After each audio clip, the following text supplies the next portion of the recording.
Actually did something that was impossible. Both sides hate him, both sides. Yeah. That was a hard thing to do, unification.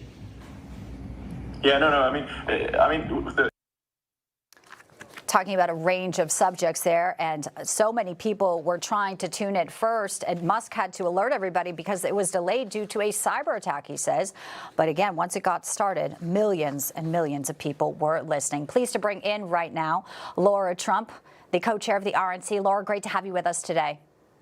Oh, thank you so much. Always good to be on with you. It's great to have you. So I just want to get your reaction. Obviously, before this, there were those who were outraged that he was going to talk to Elon Musk and maybe, I don't know, get to some substantive issues and talk about things that matter to Americans. And now, post-conversation, the UAW is filing a lawsuit trying to say that they were intimidating and threatening workers. Your reaction to this? It broke today, but you knew they would be listening second by second to this conversation and try to find something. Yeah, well, of course, they're trying to find something to attack Donald Trump on after nearly a 2-hour conversation with Elon Musk where transparency was the name of the game. And it couldn't be in starker contrast, of course, Bianca, to what you see on the other side, which is Kamala Harris, who we really have not heard from in any sort of a press conference. Donald Trump did one of those, by the way, last week. We don't know what her policies are, except for, of course, the one policy she's talked about, she ripped off from Donald Trump, of course, no tax on tips, something he's been talking about for months. She suddenly came out with.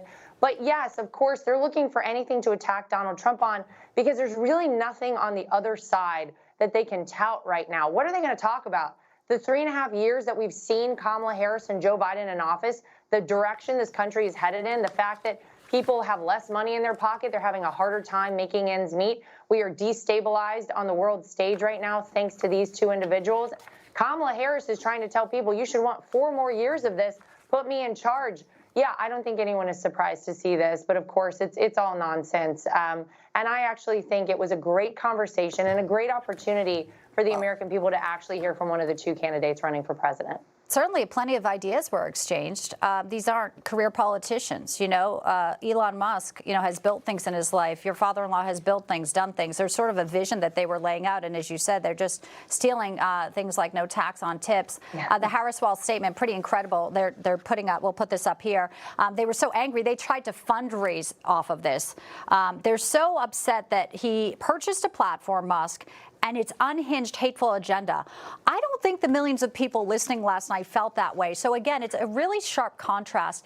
And the media, I think, is part of this as well, to also criticize the fact that your father-in-law would go on. He's happy to answer questions if they would just ask him, maybe in the fashion that's so less biased. If they just took a playbook out of Elon Trump's questioning, Lara, I'm sure he'd be willing to do any interviews unlike Kamala does.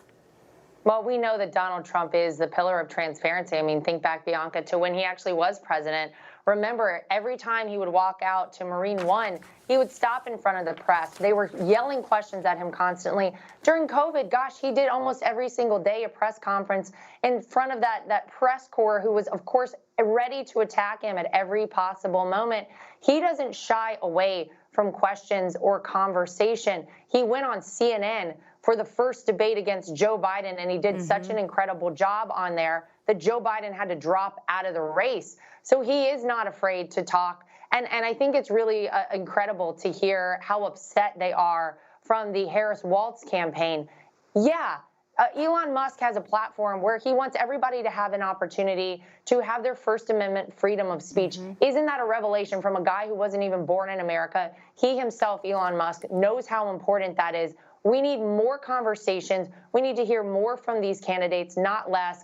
Kudos to Donald Trump and Elon Musk for their conversation last night. I hope we hear the same from Kamala Harris and the other side of the aisle.